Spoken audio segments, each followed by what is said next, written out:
Halo, Assalamualaikum warahmatullahi wabarakatuh. Kali ini kita akan membahas part 3, yaitu perubahan akibat suhu. Nah, sebelumnya, Ibu akan merecalling ulang tentang submateri yang sudah kita bahas, yaitu tentang suhu. Di mana suhu ini merupakan ukuran derajat panas suatu benda ya. Dan suhu ini, untuk mengukur suhu sendiri, ada alat yang khusus yang tepat yaitu menggunakan termometer. Nah, termometer ini ada banyak jenisnya. Salah satunya termometer zat cair. Nah, termometer zat cair ini bisa menggunakan raksa dan juga alkohol. Mana masing-masing pada zat cair tersebut, raksa dan juga alkohol ini memiliki kelebihan dan kekurangan masing-masing yang sudah Ibu jelaskan di part pertama.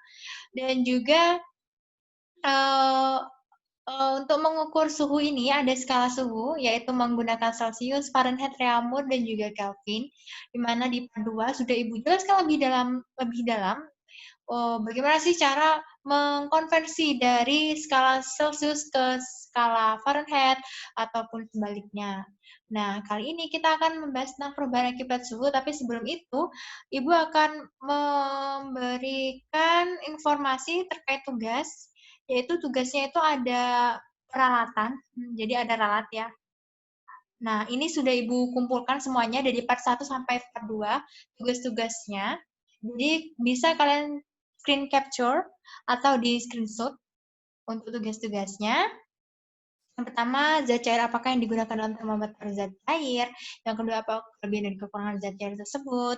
Terus, mengapa indera perasa bukan pengukur suhu yang handal atau tepat. Jelaskan macam-macam termometer.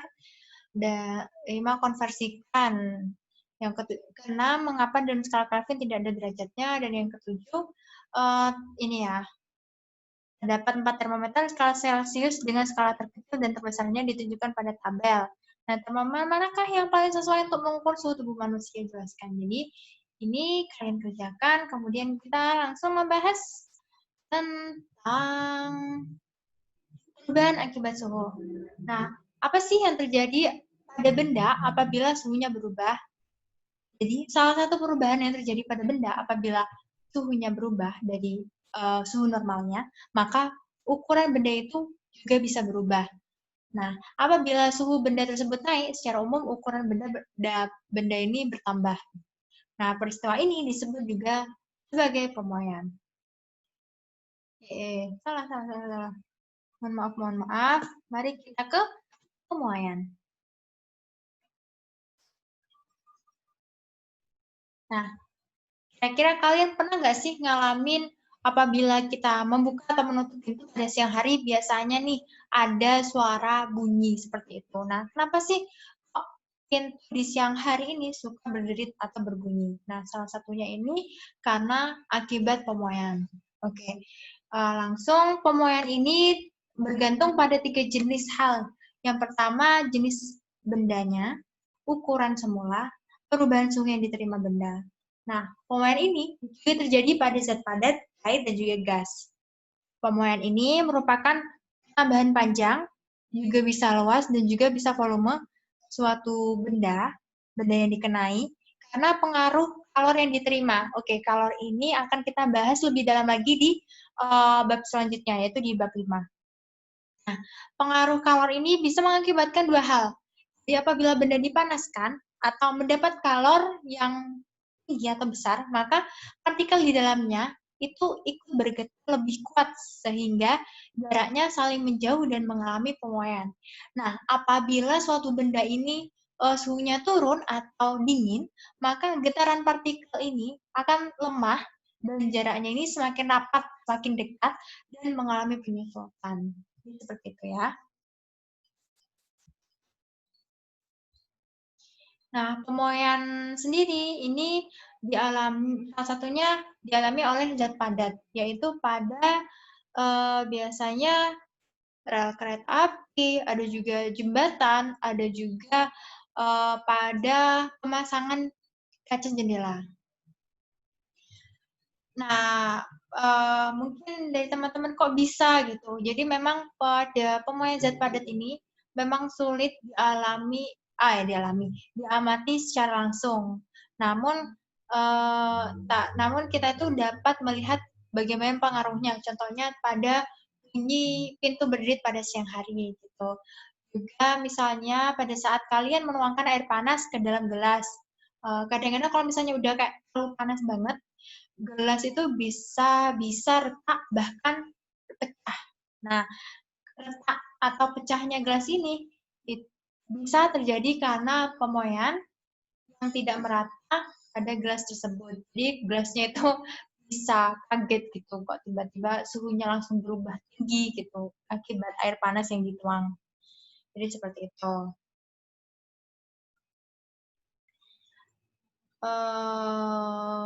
Oke. Nah, pada umumnya, benda atau zat padat akan memuai atau mengembang apabila dipanaskan, dan juga dia akan menyusut apabila didinginkan. Nah, pemuaian dan penyusutan itu terjadi pada semua bagian benda, yaitu bisa panjang, bisa lebar, dan juga tebal benda tersebut. Apabila benda padat dipanaskan, yang mana suhunya dia akan naik. Nah, apabila suhunya tinggi, maka atom dan molekul penyusun benda tersebut akan bergetar lebih cepat dari biasanya, sehingga logam tersebut akan memuai ke segala arah. Oleh karena itu, dia itu bisa akan berdampak pada kan karena jarak antar partikelnya dia lebih luas, lebih lebar, saling menjauh gitu, maka dia akan menambah ukurannya. Jadi ukurannya itu akan bertambah. Gitu. Nah, ini contohnya. Contohnya ini ada sebuah batang logam. Nah, batang logam ini panjangnya L0, kemudian dia itu dipanaskan. Sehingga panjang logamnya itu yang awalnya L0, dia itu menjadi L. Nah, perubahan panjangnya ini itu delta L-nya ini. Untuk mencari delta L-nya ini, maka L atau panjang akhir setelah dia memuai dikurangi L0. Jadi saat panjang mula-mulanya. Contohnya lagi pada ini, pemuaian termal pada cincin logam. Jadi awalnya logamnya itu seperti ini ukurannya, skillnya. Kemudian apabila dia itu dipanaskan, maka luas atau diameter logam tersebut akan membesar. Gitu. Juga sama halnya pada apabila kita memanaskan aluminium, tembaga, dan juga besi. Jadi misalnya kita memanaskan aluminium, tembaga, dan juga besi ini, di mana panjangnya ini mula-mula itu sama. Apabila dipanaskan, mereka tiga logam ini akan memuai, dan perubahan panjangnya itu berbeda karena jenisnya itu berbeda. Gitu. Jadi tergantung koefisien dari jenis bahan tersebut. Nah, ini bisa dilihat, ini ada rumus L sama dengan L0, 1 ditambah alfa kali delta T. Atau bisa macam-macam ya, tergantung apa yang diketahui, di mana ini ada keterangannya, L ini merupakan panjang benda setelah dipanaskan, atau panjang benda setelah ia memuai. Terus ada L0 ini panjang benda mula-mula, alfa ini merupakan koefisien muai panjang benda, dan delta L ini merupakan pertambahan panjang benda, delta ini merupakan perubahan suhu benda. Oke, lanjut. Aplikasi pada pada pemuaian zat padat ini, contohnya pada perancang bangunan, ada juga jembatan, ada rel kereta, atau jalan raya, ada pemasangan kaca jendela, yang mana dia itu mereka para teknisi itu harus memperhatikan sifat pemuaian dan penyusunan bahan karena perubahan suhu. Di mana jembatan, kita tahu bahwa jembatan ini pada umumnya dibuat dari besi atau baja yang saling disambungkan satu sama lainnya. Nah, agar sambungan besi baja tidak melengkung karena memuai akibat paparan sinar matahari, jadi dia kan kalau siang hari dia kan suhunya akan tinggi tuh. Nah, supaya tidak memuai pada siang hari ataupun dia akan menyusut di malam hari, maka sambungan besi tidak boleh dipasang terlalu rapat ya, terlalu rapat satu dengan yang lainnya. Jadi harus ada rongga, jadi harus ada celah sedikit celah yang cukup untuk di antara sambungan-sambungan itu. Terus juga ada keping bimetal, di mana dia itu peka terhadap perubahan suhu. Nah, apabila dipanaskan, keping itu melengkung ke arah logam yang koefisiennya mulai lebih kecil. Ketika didinginkan, keping tersebut akan melengkung ke arah logam yang koefisiennya mulai besar. Misalnya ini ya. Jadi keping bimetalnya itu ada terdiri dari baja sama kuningan. Kita lihat kuningan di sini memiliki koefisien panjangnya 19 kali 10 pangkat min 6. Sedangkan di besi ini, dia itu memiliki koefisien mulai panjang 11 kali 10 pangkat min 6. Kira-kira di sini mana yang lebih besar? Ya betul, yang lebih besar kuningan dan juga kuningan daripada baja besi. Oleh karena itu, yang kuningan ini atau logam ini akan melengkung ke koefisien lebih kecil. Jadi dia itu melengkungnya ke bajanya. Nah, akibatnya kuningan ini kan memiliki panjang lebih besar daripada baja atau besi. Karena baja atau besi ini koefisiennya lebih kecil daripada kuningan. Jadi kuningan ini akan apabila dipanaskan logamnya akan lebih panjang daripada baja atau besi. Seperti itu. Terus juga ada termostat pada keping bimetal yang tadi ya, di mana dia itu akan menyusut atau membengkok.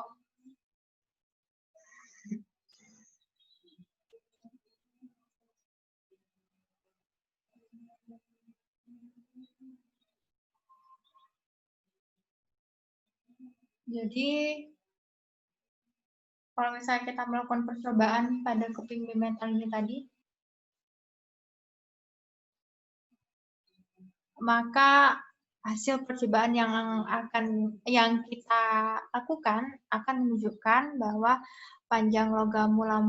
apabila panjang logam mula-mulanya sama, apabila dipanaskan, maka panjangnya itu akan berbeda sesuai dengan koefisien muai panjang. Nah, besaran yang menentukan pemuaian panjang pada zat padat itu adalah koefisien muai panjang. Di mana ini merupakan tabel koefisien muai panjang suatu bahan. Jadi tergantung bahannya ya, ada aluminium, kuningan, tembaga, kaca, bla bla bla sampai beton. Dan masih banyak lagi yang tidak bisa dicantumkan di sini. Jadi koefisien muai panjang ini merupakan bilangan yang menunjukkan pertambahan panjang satu satuan panjang zat itu apabila suhunya dinaikkan sebesar 1 derajat Celcius. Jadi seperti itu. Misalnya nih, di sini ada kaca biasa. Jika muai panjang kaca 9 kali 10 pangkat min 6, berarti jika 1 meter kaca suhunya bertambah 1 derajat, maka panjangnya bertambah 0,0-nya 5 kali 0,00009 meter. Tuh.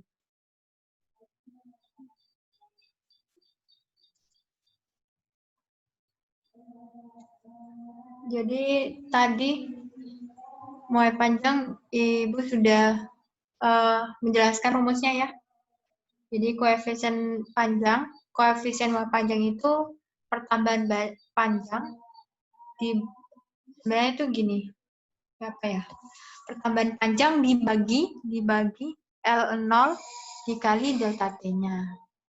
Gitu. Jadi L0-nya ini itu bisa langsung ditaruh di bawah gitu. Atau kalau mana ya? Adakah yang bisa iniin? Jadi ini rumusnya. Bisa dibolak-balik sih, tergantung apa yang ditanya dan apa yang diketahui. Bisa kalian langsung ditulis di buku tulisnya ya. Jadi ya, kalau misalnya ada beberapa poin penting, silakan langsung ditulis ke buku tulisnya. Misalnya kalau di sini, sebentar Ibu. Kalau di sini ini ada, kalau misalnya kita nggak COVID, insya Allah bakal praktek langsung.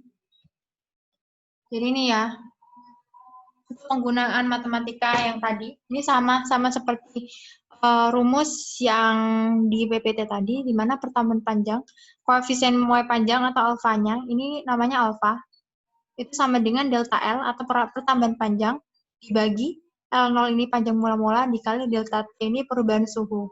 Gitu. Nah, pertambahan panjang yang tadinya sudah Ibu jelaskan untuk menghitung delta L, itu L akhir dikurangi L awal. Jadi, L akhir itu setelah benda tersebut mengalami pemuaian, panjang benda setelah mengalami pemuaian, dikurangi L0, yaitu panjang mula-mula benda, sebelum dipanaskan atau sebelum terjadi kenaikan suhu pada benda tersebut. Gitu. Jadi, delta L-nya ini diganti LT min L0. Jadi ini diganti. Nah, untuk menentukan L-nya ini sendiri, maka L0 kali delta T-nya itu naik, berarti L0 kali delta T kali alfa. Nah, kan pengennya LT tuh, berarti min L0-nya ini dipindah ruas ke sini, jadi positif. Jadi L0 plus L0 lagi kali alfa kali delta T. Jadi seperti ini ya. Nah, contohnya ini. Panjang aluminium pada suhu 30 derajat Celcius adalah 100 cm. Berarti panjang aluminium pada suhu sekian, yaitu segini, 100 cm. Koefisien aluminium tersebut 0,00025 derajat Celcius. Hitung panjang aluminium itu pada suhu 80 derajat Celcius. Berarti suhu normalnya pada suhu 30, dia itu panjang mula-mulanya 100 cm. Dan yang ditanyakan berapa sih panjang aluminium ketika suhunya 80 derajat Celcius gitu. Nah, yang diketahui apa? Jadi tulis ya dikatnya itu L0 panjang mula-mulanya 100 cm, alfanya itu koefisien muai panjang aluminium itu 0,bla-bla-bla 25 derajat Celcius, dan perubahan suhunya. Perubahan suhu gimana sih caranya ngitung perubahan suhu? Suhu akhir dikurangi suhu awal. Suhu akhirnya kan 80, dikurangi suhu awalnya 30, jadi hasilnya 50. Nah, masalahnya apa yang dicari? Yang dicari adalah panjang aluminium ketika suhu 80 derajat Celcius atau dicari LT-nya. Jadi jawabnya gunakan persamaan pemuaian panjang yang tadi ya. LT sama dengan L0 ditambah L0 kali alfa kali delta T. L0-nya 100 ditambah 100. Alfanya 0,00025, nolnya 4 kali ya, kali 50. Jadi ini dikali dulu. Ingat kali bagi didahulukan apalagi yang ada di dalam kurung. Ini didahulukan, kemudian dikali lagi sama 100, baru ditambah sama 100 yang di awal ini. Hasilnya apa? Hasilnya sekian cm. Jangan lupa karena panjang mula-mulanya itu 100 cm, maka di akhir 100 cm. Tapi kalau misalnya mau pengen diubah di meter, itu juga nggak apa-apa. Berarti kalau misalnya pengen diubah di meter berapa? Berarti naik 2 ya. 1,00125 meter. Jadi jangan lupa di akhir beri kesimpulan. Jadi panjang aluminium pada suhu 80 derajat Celcius adalah 100,125 cm, atau kalau pengen jadi diubah jadi meter berarti 1,00125 meter. Jadi seperti itu. Nah, ada juga pemuaian luas dan volume pada zat padat ya. Nih. Jadi selain terjadi muai panjang, di sini juga terjadi pemuaian luas dan juga volume pada zat padat. Apabila suatu benda berbentuk lempengan dipanaskan, maka pemuaian itu terjadi pada kedua arah sisinya. Pemuaian ini disebut sebagai pemuaian luas. Nah, ini. Jadi misalnya ada pelat lembaran. Apabila dipanaskan, kan nggak mungkin toh yang kalau misalnya dipanaskan yang mengalami panjang hanya bagian lebarnya saja, hanya bagian sisi sampingnya saja. Pasti kita mengalami panjang ini semua arah. Namanya dipanaskan, namanya sesuatu mengalami pemuaian itu terjadi pada semua arah, nggak hanya satu arah saja.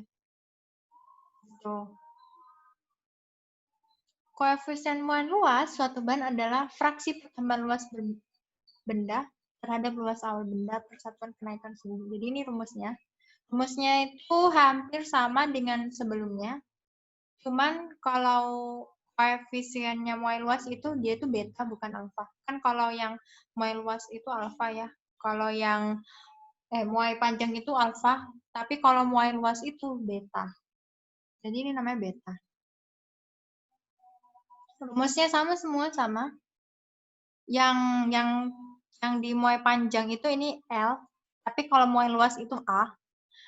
A0 ini luas mula-mula, dibagi delta T ini tetap perubahan suhu.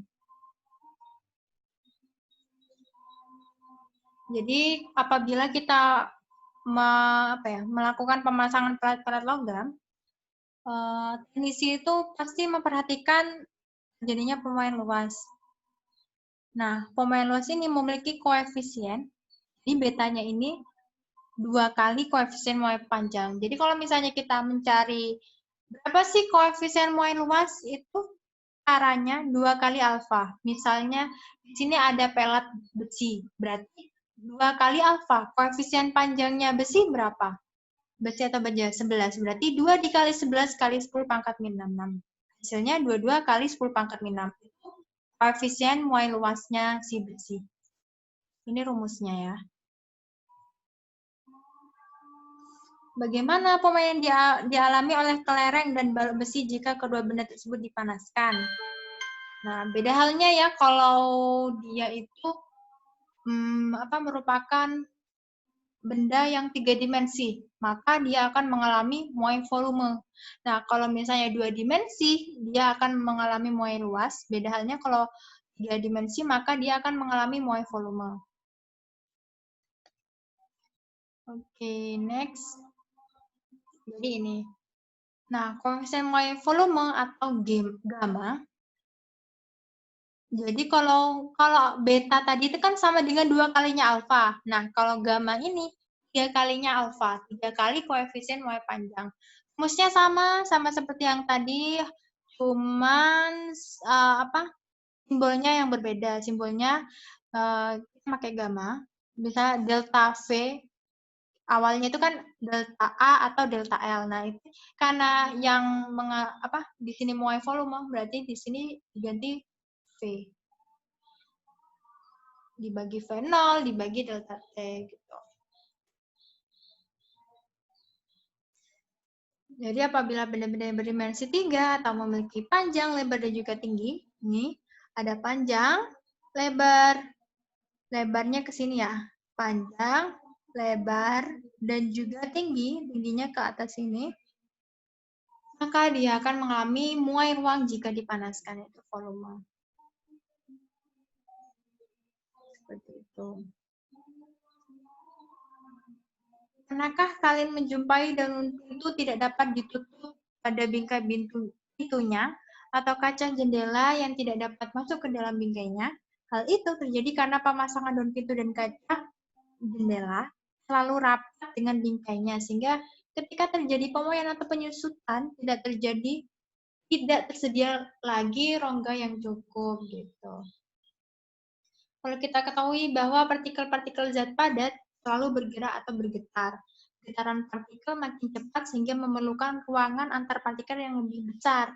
Jarak antara partikel makin besar, zat padat itu memuai, bertambah panjang, bertambah luas, dan akhirnya bertambah volumenya. Nah, selain ada pemuaian pada zat padat, di sini juga terjadi pemuaian pada zat cair.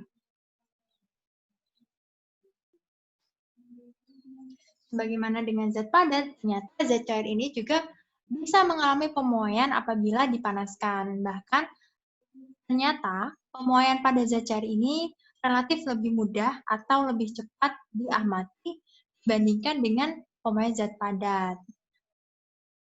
Contohnya ini ya, pemuaian volume zat cair itu 10 kali lebih besar daripada pemuaian volume zat padat untuk kenaikan suhu yang sama. Apabila wadah berisi zat cair yang hampir penuh dipanaskan, pada suhu tertentu zat cair dalam wadah tersebut akan tumpah. Contohnya pada peristiwa memasak air ya, kalau misalnya kita terlalu memfullkan atau mengisi air secara full dengan full itu, maka dia akan apabila dipanaskan dia akan tumpah. Dan juga kenapa sih botol kemasan itu kok nggak di fullin aja gitu kan?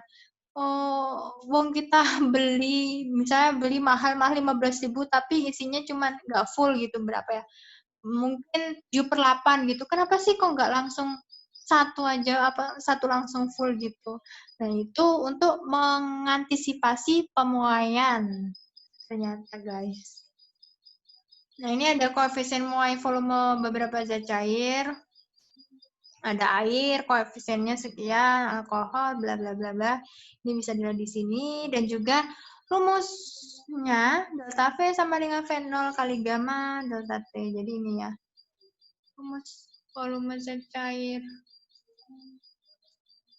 Jadi seperti itu. Selain botol air, ada juga botol kemasan sirup, kecap, saus, minyak goreng. Tidak pernah diisi penuh agar tidak tumpah apabila memuai. Seperti itu.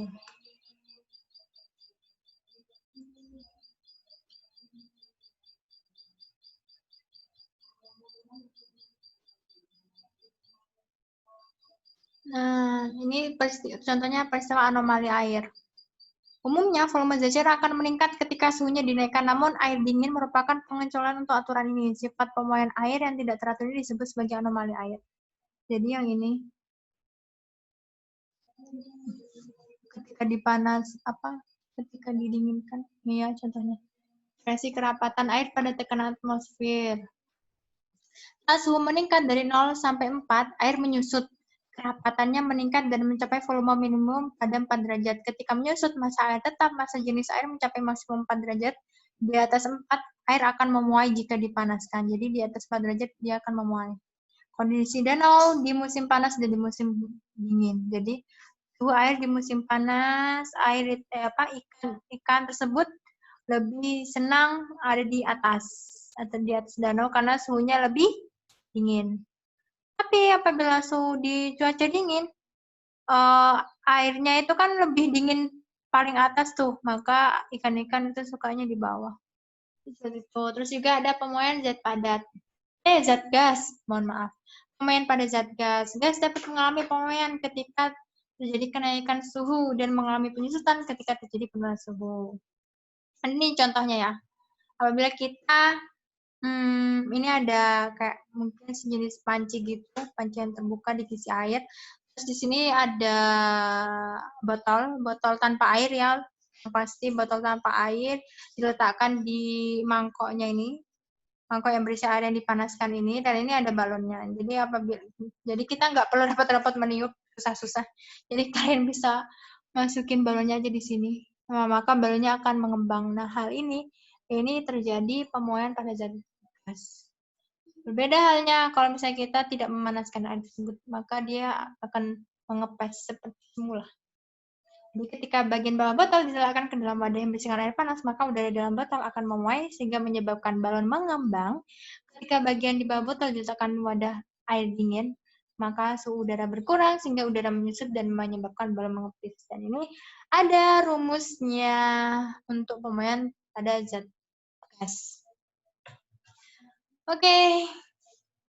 Jangan lupa kita lihat tugas.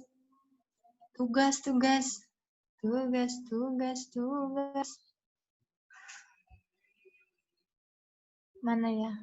Ini loh, penerapan. Ini tentang konsep. Tip kok tambah 3. 7 tambah 3, 10. Oke, jadi tugasnya 10 ya, guys. Tugasnya 10. Nah. Salah. Tugasnya 10, ditambah yang ini. Oke deh.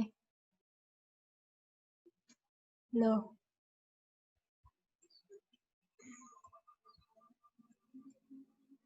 Ini ya, ditambah yang 3 ini. Penerapan dari, jadi semuanya ada 10 soal. Oke, silakan kalian capture atau screenshot. Ini, tinggal yang 3 ini aja kan, yang sebelumnya udah di screenshot. Jadi udah berbagai, renungan dan refleksinya. Berbagai macam zat yang ada di alam ini dapat diolah menjadi berbagai macam alat yang memudahkan aktivitas manusia dalam kehidupan sehari-hari. Sebagai contoh, Tuhan menciptakan berbagai jenis logam yang dapat diolah menjadi alat-alat rumah tangga. Pemanfaatan alat-alat rumah tangga tersebut harus mempertimbangkan suhu, karena pada suhu yang berbeda membutuhkan alat yang berbeda pula.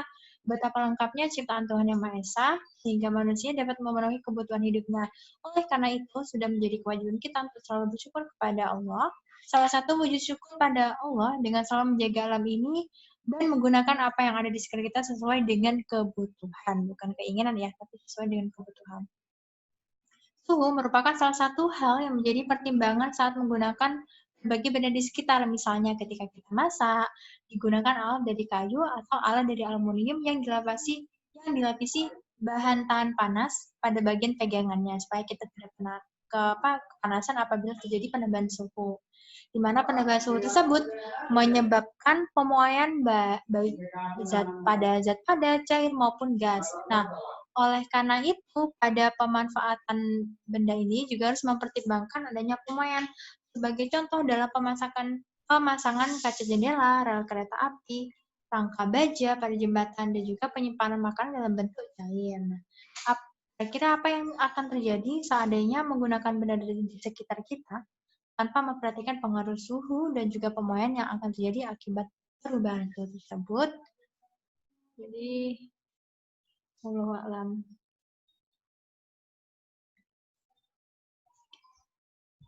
Oke, sekian. Terima kasih. Wassalamualaikum warahmatullahi wabarakatuh.